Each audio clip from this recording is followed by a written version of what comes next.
आज हम बात करेंगे एक ऐसे शख्स की जो शायद दुनिया का पहला और मुमकिना तौर पर आखिरी इंसान था जिसने अपनी आंखों से एक नहीं बल्कि 2 एटमी धमाके देखे और फिर भी जिंदा बच गया।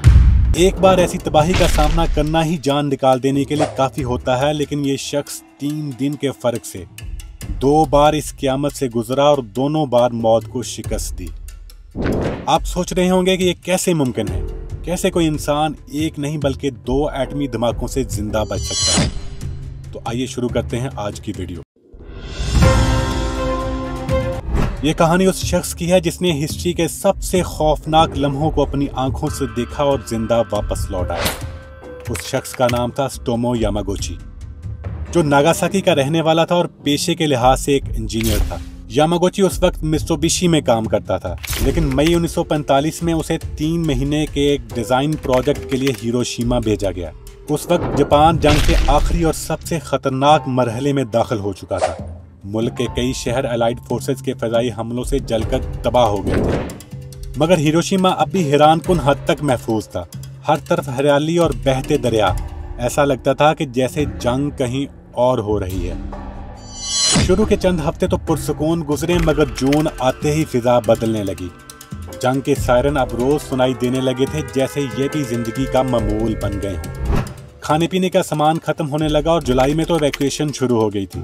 फिर भी यामागुची और उसके 2 साथी खामोशी से अपने काम में लगे रहे, जैसे जंग उनसे बहुत दूर हो। अगस्त के आगाज तक वो अपना प्रोजेक्ट कंप्लीट कर चुके थे और दिल में बस एक ही ख्वाहिश थी, जल्द से जल्द नागासाकी वापस जाना। मगर शेड्यूल के मुताबिक उन्हें 7 अगस्त को रवाना होना था। इन्हें क्या खबर थी कि वापसी से सिर्फ एक दिन पहले, यानी 6 अगस्त की सुबह तारीख का पहला एटॉमिक बॉम्ब हिरोशिमा पर गिरने वाला है। 6 अगस्त 1945 मंडे की एक रोशन और पुरस्कून सुबह। यामागुची खुश था कि बस एक दिन बाद वो अपने घर नागासाकी वापस जाने वाला था। ऑफिस जाने से पहले उसने अपने एक सीनियर के साथ बैठकर चाय पी और फिर ट्रैम में सवार होकर हिरोशिमा शिप यार्ड के लिए निकल पड़ा। खिड़की से बाहर बहती नदियों और हरे भरे मनाजिर को देखते हुए उसके दिल में ख्याल आया, क्या मैं कभी इस खूबसूरत शहर में दोबारा आ सकूंगा? सुबह तकरीबन 8 बजे ट्रैम ईबा स्टेशन पर रुकी, जो शहर के मरकज से चंद किलोमीटर दूर है। बाकी रास्ता यामागुची को पैदल तय करना था। 8:15 से कुछ पहले जब वो खेतों के पास से गुजर रहा था तो उसे ऊपर से एक मध्यम सी आवाज सुनाई दी। बतौर इंजीनियर फौरन उसके जहन में यह ख्याल आया कि ये एक बॉम्बर प्लेन है। उसने सर उठाकर आसमान की तरफ देखा। एक भी बादल नहीं और ना ही कोई जहाज नजर आया, मगर आवाज हर गुजरते लम्हे के साथ तेज और करीब होती जा रही थी। फिर अचानक उसकी नजर दोबारा आसमान पर गई। 2 छोटे छोटे पैराशूट आहिस्ता आहिस्ता नीचे उतर रहे थे। यामागुची के दिल में एक अनजाना सा खौफ उभर आया, जैसे कोई बड़ा हादसा होने वाला हो। और फिर अचानक एक चमक, इतनी सफेद और तेज के लगा सूरज जमीन पर उतर आया हो। इससे पहले कि वो कुछ समझ पाता, एक खौफनाक धमाके की लहर ने उसे दूर खेत में जा फेंका। जब आंख खुली तो वो मिट्टी और धुएं में लिपटा हुआ था। ये था लिटिल बॉय, दुनिया का पहला एटॉमिक बॉम्ब जिसने 1 मील के दायरे में सब कुछ मिटा दिया था और चंद ही लम्हों में हजारों जिंदगियां हमेशा के लिए खत्म कर दी। धमाके के बाद भी यामागुची को अपने जख्मों का एहसास तक नहीं हुआ। उसके बाल जड़ों तक जल चुके थे और चेहरे की लेफ्ट साइड और बाजू इंटेंस हीट से बुरी तरह झुलस चुके थे। मगर शौक इतना शदीद था कि दर्द का एहसास जैसे गायब ही हो गया था। और ये तब तक रहा जब तक दूसरे जिंदा बच जाने वालों ने उसके जख्मों की तरफ इशारा न किया। अब इसका एक ही मकसद था कि किसी तरह शिप यार्ड पहुंचा जाए। वो तबाहाल गलियों से गुजरता रहा। इर्द गिर्द हर तरफ आग के शोले, मलबे के ढेर और जलती हुई इमारतें। लोग चीख रहे थे और मदद के लिए पुकार रहे थे। यामागुची ने सब कुछ नजरअंदाज किया, जैसे उसके जहन में सिर्फ एक ही सोच गूंज रही हो, जिंदा रहना और आगे बढ़ना। शिपयार्ड पहुंचकर उसने अपने जख्मों पर मरहम लगाया।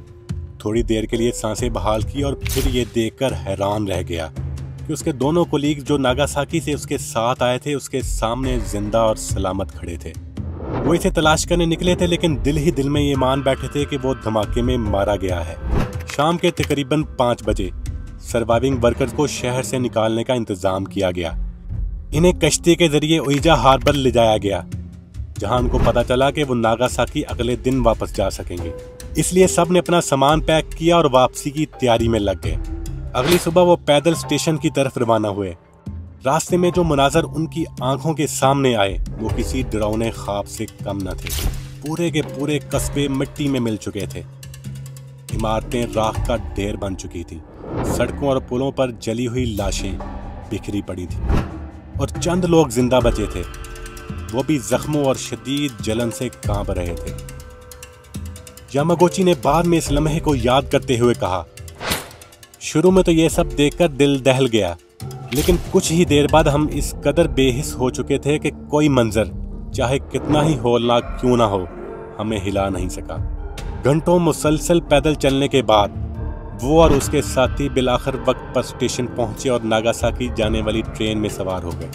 उनके लिए ये सफर हिरोशिमा की क़यामत से निकलने का इख्तिताम लग रहा था, मगर उन्हें जरा भी खबर नहीं थी कि असल खौफनाक सफर तो अभी शुरू होना था और सिर्फ 3 दिन बाद वो एक बार फिर मौत के दहाने पर खड़े होंगे। 8 अगस्त की सुबह ट्रेन नागासाकी पहुंची। यामागुची थकन और तेज बुखार से निढाल था। उसका बायां बाजू शदीद सूज चुका था। मित्सुबिशी हॉस्पिटल में मुख्तसर इलाज के बाद वो अपने वालिदैन और बीवी बच्चों के पास घर लौट आया। घर वाले तो पहले ये मान चुके थे कि वो हिरोशिमा में मारा जा चुका है, मगर वो अब इनके सामने था, जख्मी, बीमार लेकिन सांस लेता हुआ। पड़ोसी भी दौड़े चले आए। सब जानना चाहते थे कि आखिर हुआ क्या था। यह पहला मौका था जब यामागुची ने लोगों को अपनी आंखों देखी तबाही का मंजर सुनाया। उसने बताया कि अगर ऐसा धमाका दमारा हो तो किस तरह रद्द-ए-अमल देना चाहिए, कहाँ छुपना है और क्या करना चाहिए।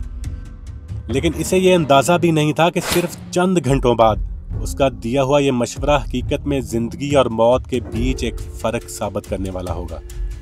9 अगस्त की सुबह बुखार और थकन के बावजूद वो मामूल से पहले ऑफिस पहुंच गया था। पूरा जिस्म पट्टियों में लिपटा हुआ था। ऑफिस में कदम रखते ही उसने सबसे पहले अपने साथियों को एक हदायत दी, खिड़कियां खोल दो। अगर धमाका हुआ तो ब्लास्ट वेव अंदर से गुजर जाएगी और बिल्डिंग गिरने का खतरा कम हो जाएगा। किसी को क्या पता था कि चंद मिनट बाद यही मशवरा उनकी जान बचा सकता है। फिर वो अपने सेक्शन मैनेजर के पास चला गया। बातों का रुख आहिस्ता आहिस्ता हिरोशिमा की तबाही की तरफ मुड़ गया। उसके मैनेजर ने हैरान होकर कहा कि ये मुमकिन ही नहीं है, सिर्फ एक बम पूरे शहर को कैसे मिटा सकता है। लेकिन अभी वो ये बातें कर ही रहे थे कि 11:02 पर आसमान पर एक सफेद रोशनी फिर नजर आई, बिल्कुल वैसी ही जैसी यामागुची सिर्फ 3 दिन पहले देख चुका था। ये था फैटमैन, दुनिया का दूसरा एटॉमिक बम जो नागासाकी के आसमान पर फटा। सिर्फ एक ही लम्हे में 40,000 से ज्यादा जानें मिट गईं और आधा शहर गोया जमीन से साफ हो गया। यामागुची इस बार भी हाइपो सेंटर से तकरीबन 3 किलोमीटर दूर था। चमक नजर आते ही वो जल्दी से टेबल के नीचे जाके छुप कर बैठ गया। कुछ ही लम्हों बाद एक खौफनाक ब्लास्ट वेव ने ऑफिस को हिला कर रख दिया। खिड़कियां चिकनाचूर हो गईं और शीशे के टुकड़े बारिश की तरह चारों तरफ बरसने लगे। नागासाकी पर एटम बम गिरने के 1 हफ्ते बाद जापान के बादशाह ने हथियार डालने का ऐलान कर दिया। 2 सितंबर 1945 को यह मुआहदा बाज़ाब्ता साइन हुआ और यूं दूसरी जंग अजीम का खात्मा हो गया। मगर जंग के बाद जापान के लिए एक नया चैप्टर शुरू हुआ, अमेरिकी कब्जे और तबाही से तमीर तक का तवील सफर। हिरोशिमा जिसने क़यामत का सामना किया था, सिर्फ 13 साल में अपनी जंग से पहले की आबादी तक वापस आ गया और एक मजबूत माशी मरकज के तौर पर उभरा। नागासाकी भी अपनी राख से उठ खड़ा हुआ और 1955 तक उसकी तमीर नौ मुकम्मल हो गई। जंग तो खत्म हो चुकी थी, मगर यामागुची की जिंदगी मुकम्मल तौर पर बदल चुकी थी। मित्सुबिशी जो जंग के दिनों में जापान की सबसे बड़ी मिलिट्री सप्लायर थी, अपनी बका के लिए जिद्दोजहद कर रही थी।